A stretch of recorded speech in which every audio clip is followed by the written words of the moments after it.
Hello दोस्तों, yes पता channel में आपका फिर से स्वागत है। आज के हम टॉपिक में डिस्कस करने वाले हैं ईएसआर टेस्ट के बारे में आज हम समझेंगे। दोस्तों, ईएसआर का फुल फॉर्म होता है इरिथ्रोसाइट सेडिमेंटेशन रेट।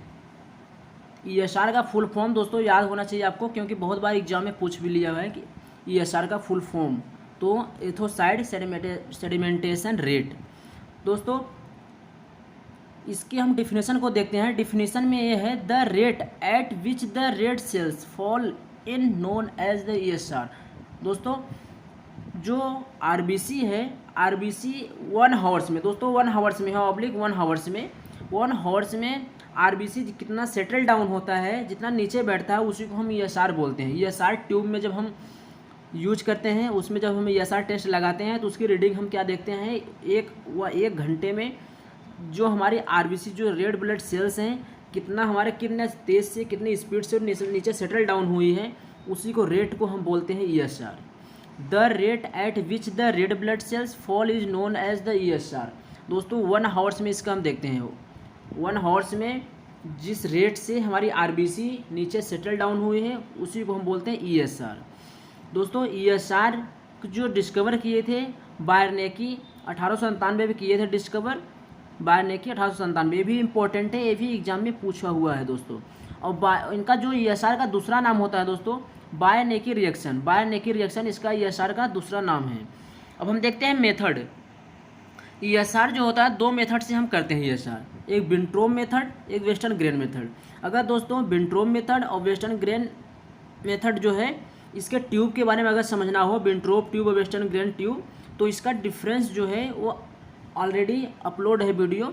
इसका हम लिंक जो है डिस्क्रिप्शन में दे देंगे, आप देख लेना अगर नहीं देखा होगा। विंट्रोब ट्यूब का, वेस्टर्न ग्रेन ट्यूब, पहले इसको आप समझ लेना, क्योंकि तभी इसके आगे आपको समझ में आएगा कि हाँ विंट्रोब ट्यूब कैसी मार्किंग होती है, उसकी लेबलिंग कैसी होती है, उसमें कौन सा सैंपल यूज करते हैं, ये सब उसके बारे में है। और वेस्टर्न ग्रेन के बारे में भी समझ में आएगा दोस्तों।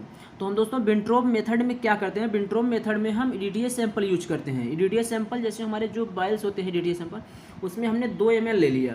2 ml लेने के बाद उसे हम जो विंट्रोब ट्यूब है उसमें हम फिल कर देते हैं। इसमें अदर्स एंटीकाउलेंट हम यूज नहीं करते, जो है बाइल्स में उसी में हम लेने के बाद सैंपल कलेक्ट करने के बाद हम ईडीटीएस सैंपल में जो हमारा विंट्रोब ट्यूब है उसे हम फिल कर देते हैं। मेल में जो नॉर्मल रेंज होता है जो दोस्तों 0.9 mm पर आवर्स, ये मेल की नॉर्मल रेंज है, और फीमेल में 0.15 mm पर आवर्स। 1 घंटे में की नॉर्मल रीडिंग 1 घंटे में, और जो ईएसआर की रीडिंग लेते हैं 1 हावर्स में लेते हैं। दोस्तों विंट्रोब मेथड जो होता है, विंट्रोब मेथड से हम ईएसआर भी करते हैं और पीसी भी करते हैं, पीसी भी। तो ईएसआर हम विंट्रोब मेथड में हमारा जो विंट्रोब ट्यूब है, विंट्रोब ट्यूब से हम ईएसआर भी करते हैं और पीसी भी करते हैं। और वेस्टर्न ग्रेन जो ट्यूब है, इस मेथड से हम ईएसआर सिर्फ करते हैं। तो हम अब देखते हैं western grain method. Western grain method जो हमारा दोस्तों, इसमें हम ट्राइसोडियम सिट्रेट एंटीकाउलेंट यूज करते हैं। कितनी क्वांटिटी में, 3.8% के हम क्या 3.8% दोस्तों एक होता है ट्राइसोडियम सिट्रेट, 3.2% होता है दोस्तों। जो 3.8% है ट्राइसोडियम सिट्रेट, ये हम वेस्टर्न ग्रेन मेथड में ईएसआर को टेस्ट करने के लिए लगाते हैं दोस्तों, यूज करते हैं एंटीकाउलेंट। और 3.2 जो % है ये एंटीकाउलेंट ट्राइसोडियम सिट्रेट, इसको हम पीटीए पीटीडी जो करते हैं उसमें हम यूज करते हैं। नॉर्मल रेंज मेल में होता है 0 से 15 mm पर हावर्स, और फीमेल में होता है 0 से 20 mm पर हावर्स। दोस्तों इसका डिफरेंस आप ज़रूर देखना, तो आपको उसमें क्लियर हो जाएगा, ट्यूब के बारे में भी और उसके डिटेल में आपको पता चल जाएगा दोस्तों। अब हम देखते हैं इसमें, ये हमारा वेस्टर्न ग्रेन ट्यूब है दोस्तों, वेस्टर्न ग्रेन ट्यूब। अब हम यहाँ पर डिस्कस कर लेते हैं विंट्रोब ट्यूब और वेस्टर्न ग्रेन ट्यूब में थोड़ा बहुत हम डिस्कस कर देते हैं। अगर आपने उसमें वो ना देखा होगा, विंट्रोब ट्यूब हो गया और वेस्टर्न ग्रेन ट्यूब। दोस्तों जो विंट्रोब ट्यूब है इसमें ईडीटीएस सैंपल हम यूज करते हैं, एक डिफरेंस हो गया। विंट्रोब में हम 3.8% ट्राइसोडियम सिट्रेट यूज करते हैं। जो है विंट्रोब ट्यूब है एक साइड में ओपन होता है, और वेस्टर्न ग्रेन है दोनों साइड में हमारा ओपन होता है दोस्तों। इसकी जो लेंथ होते हैं 11 सेंटीमीटर होता है, इसका जो होता है 30 सेंटीमीटर होता है। और इसमें जो इसकी जो पोर साइज होती है दोस्तों, जैसे मान लो हमारा ये विंट्रोब मेथड, इसका पोर साइज जो होता है 2.5, चाहे ईएसआर हो चाहे वेस्टर्न ग्रेन ट्यूब हो, इसका होता है इतना। और हम जो विंट्रोब ट्यूब है इससे हम ईएसआर पीसीबी दोनों डिटरमाइन करते हैं, और जो वेस्टर्न ग्रेन है इससे हम सिर्फ ईएसआर करते हैं। नॉर्मल एज आपने देख लिया है दोस्तों, इसके बाद और देखने के लिए और आगे जाके देख लेना दोस्तों, वीडियो में हम डिस्कशन में देंगे। अब इसके बाद हम देखते हैं मैकेनिज्म।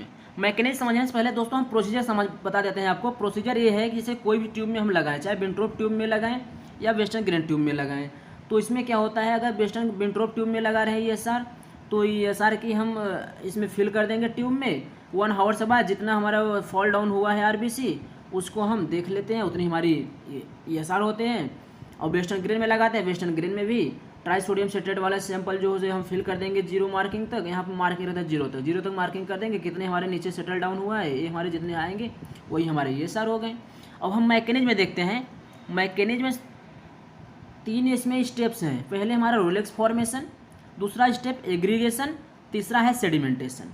जो ESR हम करते हैं, ESR का मैकेनिज्म में 3 स्टेप होते हैं दोस्तों, रोलेक्स फॉर्मेशन, एग्रीगेशन और सेडिमेंटेशन। तो जैसे दोस्तों मान लो हमारे ये ट्यूब ले, हमारा कोई सा ट्यूब ले लिया हमने सैंपल इसमें डाल दिया, तो पहले क्या होता है रोलेक्स फॉर्मेशन। रोलेक्स फॉर्मेशन में जो RBC होते हैं वो जैसे कॉइन के ऊपर एक कॉइन हमारे यहाँ रख दिया, फिर इसके ऊपर ऐसे कॉइन रखते चले जाते हैं। ऐसे ऐसे क्या होता है, पहले कॉइन की फॉर्म में इकट्ठे होते हैं जो RBC होते हैं, एक के ऊपर एक एक। इसके बाद होने के बाद इसकी प्रोसेस जो होता है 10 मिनट तक ये प्रोसेस होता है रोलेक्स फॉर्मेशन का। इसके बाद सेकंड स्टेप होता है एग्रीगेशन। एग्रीगेशन में ये होता है कि जो भी हमारे RBC कॉइन के रूप में हमारे जो इकट्ठे हुए हैं वो क्या होते हैं, धीरे धीरे नीचे आने लगते हैं, इकट्ठा होकर के नीचे सेटल डाउन होने लगते हैं। इसको लगता है प्रोसेस होने में 40 मिनट। 10 मिनट रोलेक्स फॉर्मेशन होने में, एग्रीगेशन 40 मिनट होता है दोस्तों। सबसे ज़्यादा एग्रीगेशन में टाइम लगता है स्टेप सेकंड में। और लास्ट में है सेडिमेंटेशन। सेडिमेंटेशन में मतलब सेडिमेंट हो जाना, जितने भी हमारे और RBC हैं रोलेक्स फॉर्मेशन हुआ था, एग्रीगेशन होने लगा, धीरे धीरे क्या हो गया नीचे यहाँ पे सेटल डाउन हो गया। ऐसे पूरे जितने हमारे सेल्स थे वो सेटल डाउन हो गए। ऊपर हमारे क्या प्लाज्मा या सीरम, प्लाज्मा हमारा ऊपर है दोस्तों। ऐसे नॉर्मल भी ट्यूब में आपने देखा होगा, इसलिए सेटल डाउन होने लगता है क्योंकि RBC जो होते हैं इसके जो मॉलिक्यूलर वेट है हैवी होते हैं, वेट में ज़्यादा होते हैं, इसलिए धीरे धीरे सेटल डाउन होने लगते हैं। इसे सेडिमेंटेशन होने में 10 मिनट लगेगा।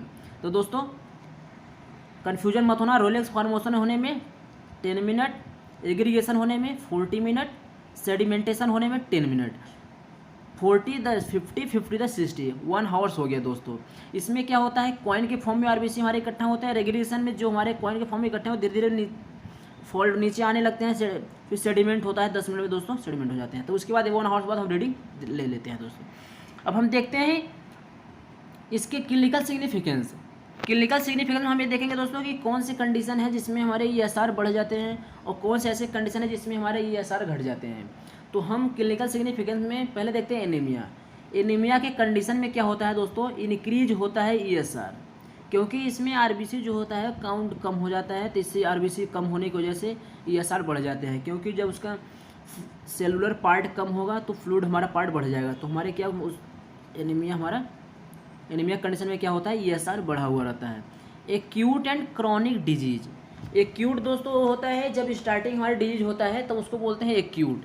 और क्रॉनिक कब बोलते हैं, जब अगर कोई जैसे हेपेटाइटिस मान लो हम केस में ले लिए, हेपेटाइटिस अगर मतलब फर्स्ट इन्फेक्शन हुआ है तो हमारा हेपेटाइटिस मतलब एक्यूट इन्फेक्शन चल रहा है, हमारा एक्यूट डिजीज है। क्रॉनिक डिजीज तब बोलेंगे जब हमारा 6 मंथ से एबव होने लगा, वो क्रॉनिक स्टेज में चला गया, तो उसे हम क्या बोलेंगे, क्रॉनिक डिजीज। क्रॉनिक मतलब एक्यूट माने स्टार्टिंग वाला, स्टार्टिंग में जब इन्फेक्शन हुआ था। क्रॉनिक माने जब होने के बाद वो बहुत दिन हो गया, उसके बाद फिर तुम्हारा क्रॉनिक स्टेज में हो गया दोस्तों। Multiple myeloma. मल्टीपल माइलोमा दोस्तों हो गया जो हमारे की कैंसर है हमारे, जिसमें हमारे के प्लाज्मा सेल्स हमारे वो बढ़ जाते हैं। और ट्यूबरकुलोसिस की कंडीशन में हमारा क्या होता है, ESR हमारे बढ़ जाते हैं। रिथमॉइड अर्थराइटिस। रिथमॉइड अर्थराइटिस क्या है, एक प्रकार के हमारे ऑटो इम्यून डिसऑर्डर है दोस्तों, जो अपने ही सेल्स को क्या करता है, एंटीबॉडी बना के अगेंस्ट में ही क्या करता है, डिस्ट्रॉय करता है, उस पर अटैक करता है, इसके कारण ESR बढ़ जाते हैं, रिथमॉइड अर्थराइटिस। नेक्स्ट है इसमें माइक्रोसाइटोसिस। माइक्रोसाइटोसिस मीन्स होता है जो रेड ब्लड सेल्स है दोस्तों, नॉर्मल साइज जितना होता है 7.2 माइक्रोन, तो उससे क्या होता है 7.2 से इसकी साइज बढ़ जाता है RBC की जितनी नॉर्मल साइज होती है वो नॉर्मल साइज के से ज़्यादा बढ़ जाना, उसे बोलते हैं मैक्रोसाइटोसिस। माइक्रो माने होता है छोटा, आरबीसी को नॉर्मल साइज से छोटा, मैक्रो माने होता है आरबीसी को नॉर्मल साइज से ज़्यादा। एसएलई दोस्तों, एसएलई सिस्टमेटिक ल्यूपस एरिथेमेटोसस दोस्तों, इस कंडीशन में भी, ये भी ऑटो इम्यून डिसऑर्डर है, इस कंडीशन में भी ईएसआर बढ़ जाता है। अब देखते हैं कि डिक्रीज, अब जो ईएसआर है, ईएसआर कौन से कंडीशन में डिक्रीज होता है। पहला हो गया पॉलीसाइथमिया। पॉलीसाइथमिया में क्या होता है, जब रेड ब्लड सेल्स बढ़ जाता है, रेड सेल बढ़ने की वजह से इसमें विस्कोसिटी जो होती है वो भी इंक्रीज हो जाता है, उसकी वजह से ईएसआर जो होता है रिड्यूज होता है दोस्तों। ईएसआर क्या होता है, रिड्यूज हो जाता है। पॉलीसाइथमिया में क्या होता है, रेड ब्लड सेल्स हमारे जितने हैं बढ़ जाते हैं और उसकी विस्कोसिटी की वजह से उसका विस्कोसिटी भी इंक्रीज हो जाता है, उसकी वजह से ईएसआर हमारा जो रिड्यूज होता है। माइक्रोसाइटोसिस, माइक्रो मीन्स अभी बताया आपको मैंने, माइक्रोसाइटोसिस में आरबीसी की साइज नॉर्मल से बढ़ जाना, माइक्रो मीन्स होता है छोटा, तो आरबीसी की जो साइज है वो क्या होना, घट जाना। Sickle cell anaemia, sickle cell anaemia condition में भी जो आरबीसी है इसका जो शेप होता है सिक्कल शेप में हो जाता है, नॉर्मल डिस्क जैसा होता है आरबीसी की साइज, उसका चेंज होकर के सिक्कल सेल में हो जाना, तो उस कंडीशन में भी ईएसआर हमारा क्या होता है, डिक्रीज हो जाता है। हाइपर विस्कोसिटी, हाइपर विस्कोसिटी में भी हमारे क्या होते हैं, ईएसआर डिक्रीज हो जाते हैं। स्फेरोसाइटोसिस, स्फेरोसाइटोसिस में क्या होता है, ये भी हमारा इनहेरिटेड ब्लड डिसऑर्डर है, जिसमें आरबीसी का जो शेप होता है वो भी हमारा क्या होता है, डिस्क चेंज हो जाते हैं, इस कंडीशन में भी हमारा जो ईएसआर है वो भी लो आता है दोस्तों। आई होप आप लोगों को समझ आएगा, नहीं समझ आया तो कमेंट बॉक्स में कमेंट करके पूछना, उसका भी